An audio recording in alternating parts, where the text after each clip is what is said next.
Hello दोस्तों, मैं किफन स्वागत करता हूं आपका। आज हम पढ़ने वाले हैं 5 सितंबर 2021 के मोस्ट इंपॉर्टेंट करंट अफेयर्स। तो लास्ट तक बने रहिएगा। यदि अच्छा लगे तो please like share and subscribe जरूर कर दीजिएगा। तो लेट्स, पहला क्वेश्चन है, हाल ही में किस राज्य ने ILGMF पोर्टल लॉन्च किया है? राइट आंसर जगह ऑप्शन ए, केरल राज्य सरकार ने केरल के नागरिकों को पंचायत की सुविधाएं घर बैठे मुहैया कराने के लिए यह पोर्टल लॉन्च किया गया है, जिसका नाम है ILGMF पोर्टल, जिसका फुल फॉर्म हो जाएगा integrated local government management system. Kerala के द्वारा लॉन्च किया गया है। तो केरल के मुख्यमंत्री हैं पिनरई विजयन और यहाँ के गवर्नर कौन हैं? तो आरिफ मोहम्मद खान यहाँ के गवर्नर हैं। केरल की राजधानी है तिरुवनंतपुरम। भारत का सबसे साक्षरता वाला राज्य कौन सा है? तो केरल ही भारत का सबसे साक्षरता वाला राज्य है। भारत का सबसे अधिक लिंगानुपात वाला राज्य कौन सा है? तो 1000 पुरुषों में 1084 यहाँ महिलाएं हैं और भारत का सबसे अधिक लिंगानुपात वाला राज्य है केरल। भारत का FDG इंडेक्स मतलब सस्टेनेबल डेवलपमेंट गोल को प्राप्त करने वाला शीर्ष राज्य कौन सा है? तो केरल ही है। भारत का सबसे डिजिटल राज्य कौन सा है? तो भारत का सबसे डिजिटल राज्य केरल ही है। केरल में ही स्थित है एक पंबा नदी और इसी नदी के किनारे स्थित है सबरीमाला टेम्पल। सबरीमाला टेम्पल केरल में ही स्थित है। एराविकुलम नेशनल पार्क और Pampadum Shola national park, Mathikettan Shola national park और silent valley national park, Anamudi Shola national park, ये सभी नेशनल पार्क स्थित हैं केरल में ही। कथकली शास्त्रीय नृत्य और मोहिनी अट्टम शास्त्रीय नृत्य किस राज्य का है? तो ये केरल का ही एक शास्त्रीय नृत्य है। केरल में ही स्थित है Trivandrum international airport, Kunnur international airport, Calicut international airport और Cochin international airport. Cochin international airport विश्व का पहला ऐसा एयरपोर्ट है जो पूरी तरह से सौर ऊर्जा से संचालित हुआ था। इसे चैंपियन ऑफ द अर्थ पुरस्कार से भी सम्मानित किया गया है और यूनाइटेड नेशन के द्वारा बेस्ट पर्यावरण पुरस्कार से भी सम्मानित किया गया है। हाल ही में कोचीन इंटरनेशनल एयरपोर्ट को रूल ऑफ एक्सीलेंस अवार्ड से भी सम्मानित किया गया है और कोचीन इंटरनेशनल एयरपोर्ट को बाढ़ से बचाने के लिए ऑपरेशन प्रवाह हाल ही में शुरू किया गया था। केरल ने हाल ही में नॉलेज इकोनॉमी मिशन की शुरुआत की थी और विश्वविद्यालयों में ट्रांसजेंडरों की आयु सीमा समाप्त करने वाला भारत का पहला राज्य कौन सा हाल ही में बना है? तो केरल ही बना है। और यदि पूछा जाए कि ट्रांसजेंडर नीति घोषित करने वाला भारत का पहला राज्य कौन सा है? तो 2015 में ट्रांसजेंडर नीति घोषित करने वाला भारत का पहला राज्य बना है केरल ही। मातृ कवचम अभियान किस राज्य के द्वारा शुरू की गई? तो केरल के द्वारा ही शुरू की गई है। पिंक प्रोटेक्शन परियोजना महिलाओं को साइबर धोखाधड़ी और दहेज प्रथा से जो महिलाएं प्रताड़ित की जाती हैं उनकी सुरक्षा करने के लिए केरल सरकार द्वारा पिंक प्रोटेक्शन परियोजना शुरू किया गया है। भारत का पहला डिजिटल विश्वविद्यालय कहाँ खोला गया है? तो ये केरल की राजधानी तिरुवनंतपुरम में ही खोला गया है। केरल का सबसे बड़ा महोत्सव ओणम महोत्सव हाल ही में कहाँ बनाया गया है? तो केरल में ही बनाया गया है ओणम महोत्सव। अगला क्वेश्चन है, हाल ही में भारत किस देश के साथ नवंबर 2021 में 2+2 वार्ता करेगा? राइट आंसर जगह ऑप्शन बी, भारत अमेरिका के साथ नवंबर 2021 में 2+2 वार्ता आयोजित करेगा। यह 2+2 वार्ता वाशिंगटन DC में आयोजित की जाएगी और इसमें भारत और अमेरिका के बीच बहुपक्षीय उद्देश्यों पर बातचीत की जाएगी। इसमें भारत की तरफ से 2 मंत्री भाग लेंगे, एक विदेश मंत्री होंगे और दूसरे रक्षा मंत्री भारत के इसमें भाग लेंगे। ठीक उसी प्रकार अमेरिका की तरफ से अमेरिका के विदेश मंत्री और अमेरिका के रक्षा मंत्री इस 2+2 वार्ता में भाग लेंगे। भारत के विदेश मंत्री हैं एफ जयशंकर जो 2+2 वार्ता में भाग लेंगे और रक्षा मंत्री हैं राजनाथ सिंह। ठीक उसी प्रकार अमेरिका के विदेश मंत्री हैं एंटनी ब्लिंकन और रक्षा मंत्री हैं लॉयड ऑस्टिन जो भारत के साथ 2+2 वार्ता में भाग लेंगे। पहली बार भारत और अमेरिका के बीच 2+2 वार्ता 2018 न्यू दिल्ली में आयोजित की गई थी। अब अमेरिका के साथ आयोजित किया जाएगा 2+2 वार्ता, तो अमेरिका की राजधानी है वाशिंगटन डीसी और यहाँ का सबसे बड़ा शहर है न्यूयॉर्क। और अमेरिका के 46वें नंबर के जो वर्तमान में प्रेसिडेंट हैं वो हैं जॉय बिडेन डेमोक्रेटिक पार्टी से हैं। और यहाँ के 49वीं नंबर की वाइस प्रेसिडेंट जो हैं वह हैं कमला हैरिस ये भी डेमोक्रेटिक पार्टी से हैं। और जिस प्रकार अपने भारत में अपर हाउस को राज्यसभा कहते हैं, ठीक उसी प्रकार अमेरिका में अपर हाउस को सीनेट कहा जाता है। इसमें 100 सीटें होती हैं और 51 मेजोरिटी के लिए चाहिए होती हैं।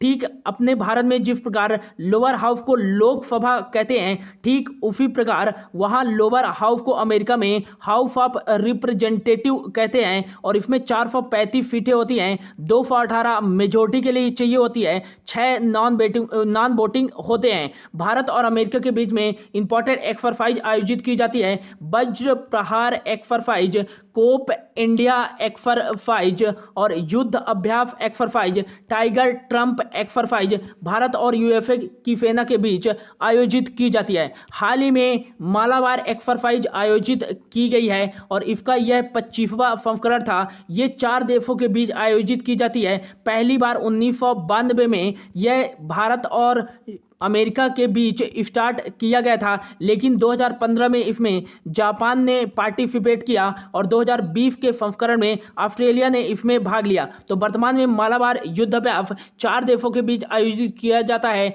जापान, भारत, अमेरिका और ऑस्ट्रेलिया के बीच में। अगला क्वेश्चन है, हाल ही में डिफेंस एक्सपो 2022 की मेजबानी कौन सा राज्य करेगा? तो डिफेंस एक्सपो 2022 की मेजबानी यह करेगा ऑप्शन ए गुजरात राज्य मार्च 2022 में डिफेंस एक्सपो की मेजबानी करेगा। इसके पहले 2020 में लखनऊ में आयोजित किया गया था डिफेंस एक्सपो का 11वां संस्करण। 2022 का यह 12वां संस्करण होगा। इसका जो थीम रहेगा India is a defence manufacturing hub और यह एक रक्षा प्रदर्शनी है। इसमें भारत के निवेश रक्षा के क्षेत्र में निवेश बढ़ाने के लिए यह आयोजित किया जाता है हर 2 सालों में।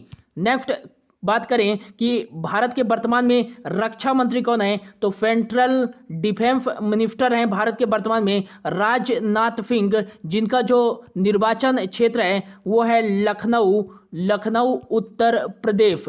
अगला क्वेश्चन है, हाल ही में अंतर्राष्ट्रीय गिद्ध जागरूकता दिवस कब बनाया गया है? तो अंतर्राष्ट्रीय स्तर पर गिद्ध की बचाव और उनके संरक्षण के बारे में जागरूकता पैदा करने के लिए अंतर्राष्ट्रीय गिद्ध जागरूकता दिवस बनाया गया है। ऑप्शन सी 4 सितंबर को।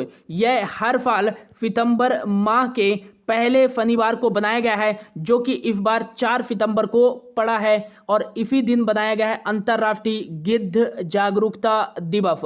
ऑप्शन ए पे है 1 सितंबर। 1 सितंबर को बनाया जाता है कौन सा डे?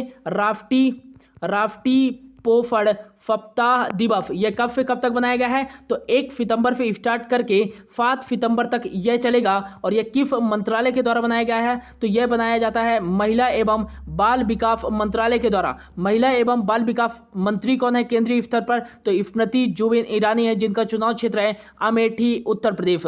2 सितंबर को कौन सा डे बनाया गया है? तो 2 सितंबर को बनाया गया है विश्व नारियल दिवस। 2 सितंबर को बनाया गया है विश्व नारियल दिवस। पहली बार यह 2009 में आयोजित किया गया था बिफ नारियल दिवस। 4 सितंबर को अंतर्राष्ट्रीय गिद्ध जागरूकता दिवस। तो अभी सितंबर माह स्टार्ट हुआ है, तो इसके पहले अगस्त माह चल रहा था। तो अगस्त माह के कुछ इंपॉर्टेंट डेज हैं, उनके बारे में जल्दी से देख लेते हैं। तो 1 अगस्त को बनाया जाता है मुस्लिम महिला अधिकार दिवस, और अगला जो है 4 अगस्त को बनाया जाता है राष्ट्रीय अस्थि जोड़ दिवस।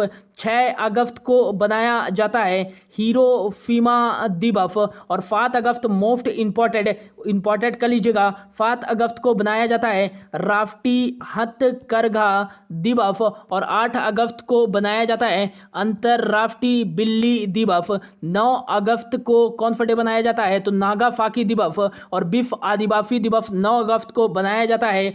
10 अगस्त को बनाया जाता है अंतर्राष्ट्रीय फेर दिवस और विश्व जैव ईंधन दिवस 10 अगस्त को ही बनाया जाता है। 12 अगस्त को अंतर्राष्ट्रीय युवा दिवस और 12 अगस्त को ही बनाया जाता है विश्व हाथी दिवस।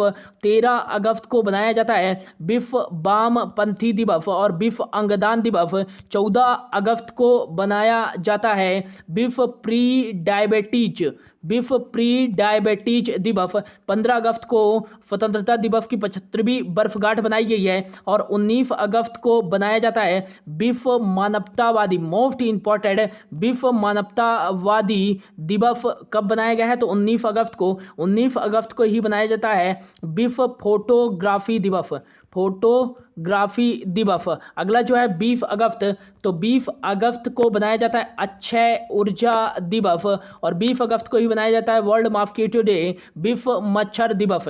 21 अगस्त को बनाया जाता है विश्व उद्यमी दिवस और वरिष्ठ नागरिक दिवस 21 अगस्त को। 22 अगस्त को बनाया जाता है विश्व संस्कृत दिवस। और नेक्स्ट बात करें 26 अगस्त, तो 26 अगस्त को बनाया जाता है इंटरनेशनल डॉग डे और महिला समानता दिवस 26 अगस्त को बनाया जाता है। 29 अगस्त को बनाया जाता है राष्ट्रीय खेल दिवस। तो ये थे अगस्त के कुछ इंपॉर्टेंट डेज। बढ़ते हैं अगले क्वेश्चन की ओर। हाल ही में किस राज्य ने आत्मनिर्भर कृषि योजना और आत्मनिर्भर बागवानी योजना शुरू की है, तो राइट आंसर जगह ऑप्शन बी, अरुणाचल प्रदेश राज्य सरकार ने आत्मनिर्भर कृषि योजना और आत्मनिर्भर बागवानी योजना स्वयं सहायता समूह और किसानों को लाभ प्रदान करने के लिए इस योजना की शुरुआत की गई है। अरुणाचल प्रदेश के मुख्यमंत्री कौन हैं, तो पेमा खांडू यहाँ के मुख्यमंत्री हैं और गवर्नर यहाँ के हैं ब्रिगेडियर BD मिश्रा। अरुणाचल प्रदेश की राजधानी है ईटानगर। हाल ही में अरुणाचल प्रदेश में सोलुंग महोत्सव बनाया गया है। यह महोत्सव फसल और रोपाई के बाद फसल की अच्छी कामना करने के लिए बनाया जाता है। और हाल ही में हिमाचल प्रदेश के मुख्यमंत्री पेमा खांडू जी के द्वारा राज्य में पर्यटन को बढ़ावा देने के लिए देखो अपना प्रदेश अभियान शुरू किया है। राज्य में पर्यटन को बढ़ावा देने के लिए अरुणाचल प्रदेश में ही स्थित है मौलिंग और नमदाफा नेशनल पार्क और नमदाफा टाइगर रिजर्व और पक्के टाइगर रिजर्व कहाँ स्थित है, तो ये अरुणाचल प्रदेश में ही स्थित है। अगला क्वेश्चन है, हाल ही में आयुष आपके द्वार अभियान की शुरुआत किसके द्वारा की गई है, तो आयुष आपके द्वार अभियान की शुरुआत की गई है ऑप्शन सी, केंद्रीय आयुष मंत्री सर्बानंद सोनोवाल जी के द्वारा। यह अभियान की शुरुआत मुंबई महाराष्ट्र से प्रारंभ की गई है। नागरिकों को औषधि पौधे वितरित करने के लिए आयुष आपके द्वार अभियान की शुरुआत की गई है। इसका जो उद्देश्य है भारत के 75 लाख घरों में औषधि पौधे वितरित करना इसका प्रमुख लक्ष्य है, जिसकी शुरुआत मुंबई महाराष्ट्र से की गई है आयुष मंत्री सर्बानंद सोनोवाल जी के द्वारा। ऑप्शन ए पे है वीरेंद्र कुमार। तो वीरेंद्र कुमार जी के द्वारा हाल ही में तपफ पोर्टल की शुभारंभ की गई है और ये वर्तमान में केंद्रीय सामाजिक न्याय एवं अधिकारिता मंत्री हैं और अमित शाह जी वर्तमान में गृह मंत्री। और हाल ही में भारत सरकार द्वारा जो नया मंत्रालय बनाया गया है सहकारिता मंत्रालय, तो सहकारिता मंत्री भी कौन है केंद्रीय स्तर पर? अमित शाह जी हैं। राजनाथ सिंह वर्तमान में डिफेंस मिनिस्टर हैं। अगला क्वेश्चन है, हाल ही में टूरिस्ट विलेज नेटवर्क पहल किस राज्य व केंद्र शासित प्रदेश के द्वारा शुरू की गई है? तो राइट आंसर जगह ऑप्शन सी, जम्मू कश्मीर सरकार के द्वारा टूरिस्ट विलेज नेटवर्क पहल की शुरुआत की गई है गांवों की विशिष्टता पहचानने के लिए। जम्मू कश्मीर के लेफ्टिनेंट गवर्नर कौन हैं? तो यहाँ के लेफ्टिनेंट गवर्नर हैं मनोज सिन्हा और यहाँ की जो समर कैपिटल है वो है श्रीनगर और यहाँ की विंटर कैपिटल कौन सी है? तो वो है Jammu. Dachigam national park, Kazinag national park, Kishtwar national park और सलीम अली नेशनल पार्क कहाँ स्थित है? तो ये जम्मू कश्मीर में ही स्थित है। और बूलर झील, भारत की सबसे बड़ी मीठे पानी की झील बूलर झील कहाँ स्थित है? तो ये स्थित है जम्मू कश्मीर में ही। अगला बात करें कि हाल ही में जम्मू कश्मीर ने परियोजनाओं की निगरानी रखने के लिए प्रूफ ऐप विकसित किया है और हाल ही में जम्मू कश्मीर सरकार द्वारा ही कार खंडर योजना हफ्त फिल्म को जम्मू कश्मीर में बढ़ावा देने के लिए कार खंडर योजना की शुरुआत की गई है। सक्षम योजना, कोविड-19 के दौरान जिस परिवार के कमाने वाली की मृत्यु हो गई है उसको परिवार को 1,000 रुपये प्रति माह दिया जाएगा सक्षम योजना के तहत। और यदि उनके बच्चे स्कूल में पढ़ते हैं तो उनको 20,000 रुपये की छात्रवृत्ति प्रदान की जाएगी और यदि उनके बच्चे कॉलेज में पढ़ते हैं तो इस योजना के तहत उनको 40,000 रुपये की छात्रवृत्ति प्रदान की जाएगी। तेजस्विनी योजना, तेजस्विनी योजना जम्मू कश्मीर सरकार द्वारा ही शुरू की गई है। 18 से 35 आयु वर्ग के लोगों को ब्याज ऋण प्रदान करने के लिए। और हाल ही में जम्मू कश्मीर सरकार के द्वारा सुकून हेल्पलाइन की शुरुआत की गई है। सुकून हेल्पलाइन की शुरुआत किसके द्वारा की गई है? जम्मू कश्मीर सरकार के द्वारा। 50,000 रोजगार क्रिएट करने के लिए मिशन यूथ पहल की शुरुआत किसके द्वारा की गई है? जम्मू कश्मीर सरकार के द्वारा ही की गई है। अगला क्वेश्चन है, हाल ही में किस राज्य सरकार ने ओबीसी को 27% आरक्षण देने की मंजूरी दी है? तो इसका जो राइट आंसर होगा ऑप्शन सी, मध्य प्रदेश राज्य सरकार ने ओबीसी को 14% पहले यहाँ आरक्षण दिया जाता था लेकिन अब इसको बढ़ाकर 27% आरक्षण देने की मंजूरी दे दी है मध्य प्रदेश राज्य सरकार ने। मध्य प्रदेश के मुख्यमंत्री हैं शिवराज सिंह चौहान और यहाँ के हाल ही में गवर्नर बनाए गए हैं छंगन भाई पटेल और यहाँ की राजधानी है भोपाल। भोपाल मध्य प्रदेश की राजधानी है। हाल ही में तानसेन समारोह का 56वां संस्करण कहाँ आयोजित किया गया? तो मध्य प्रदेश के ग्वालियर में आयोजित किया गया। तानसेन सम्मान दिया गया है सतीश व्यास को। मांडू महोत्सव कहाँ बनाया जाता है? तो ये बनाया जाता है मध्य प्रदेश में ही। और हाल ही में मध्य प्रदेश के इंदौर को, जिसे मध्य प्रदेश की आर्थिक राजधानी कहा जाता है और इसे मिनी मुंबई के नाम से भी जाना जाता है, इसे भारत का पहला वाटर प्लेस शहर घोषित किया गया है इंदौर को। और इंदौर में ही एशिया का सबसे बड़ा और लंबा हाई स्पीड ट्रैक का भी उद्घाटन किया गया है। हाल ही में वैध आपके द्वार योजना मध्य प्रदेश सरकार द्वारा ही और आदिवासियों के उत्थान के लिए देवरण योजना मध्य प्रदेश सरकार द्वारा ही और अंकुर योजना मध्य प्रदेश सरकार द्वारा ही शुरू की गई है। हाल ही में मध्य प्रदेश के 2 स्थलों को, एक है बेड़ा घाट में लेमेटा घाट जहां पे डायनासोर के कुछ जीवाश्म प्राप्त हुए हैं और सतपुड़ा टाइगर रिजर्व को यूनेस्को की अस्थायी सूची में शामिल किया गया है और कुल भारत के 6 स्थलों को शामिल किया गया है यूनेस्को की अस्थायी सूची में। हाल ही में मध्य प्रदेश के होशंगाबाद जिले व संभाग का नाम बदलकर अब नर्मदापुरम कर दिया गया है। मध्य प्रदेश का पहला रेलवे संग्रहालय सांची रेलवे स्टेशन पर स्थापित किया गया है, ये भी याद रखिएगा। अगला क्वेश्चन है, हाल ही में किस देश के प्रधानमंत्री अपने पद से इस्तीफा देने की घोषणा की है? तो इसका जो राइट आंसर जगह ऑप्शन ए, जापान के प्रधानमंत्री योशिहिदे सुगा ने अपने पद से इस्तीफा देने की घोषणा की है इसी माह सितंबर में। जापान की राजधानी है टोक्यो और यहाँ करेंसी चलती है जापानी येन। हाल ही में 32वां समर ओलंपिक्स खेलों का आयोजन कहाँ किया गया है? तो जापान की राजधानी टोक्यो में ही आयोजित किया गया है 2020 का 32वां समर ओलंपिक्स। नेक्स्ट बात करें 33वां कहाँ आयोजित किया जाएगा? तो 2024 में पेरिस फ्रांस में आयोजित किया जाएगा 33वां समर ओलंपिक्स। और 34वां समर ओलंपिक्स 2028 लॉस एंजलिस में आयोजित किया जाएगा। और 35वां समर ओलंपिक्स 2032 में ब्रिस्बेन ऑस्ट्रेलिया में आयोजित किया जाएगा।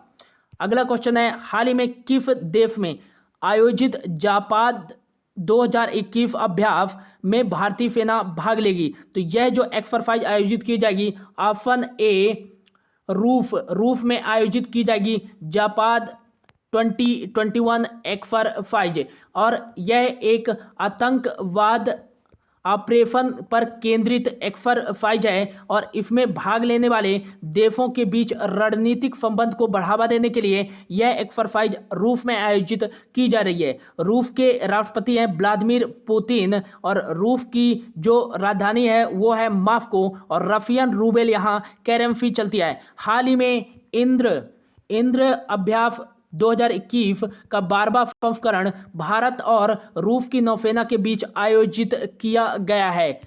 तो ये था दोस्तों आज का करंट अफेयर्स। होप आपको अच्छा लगा होगा। Thank you so much for your watching.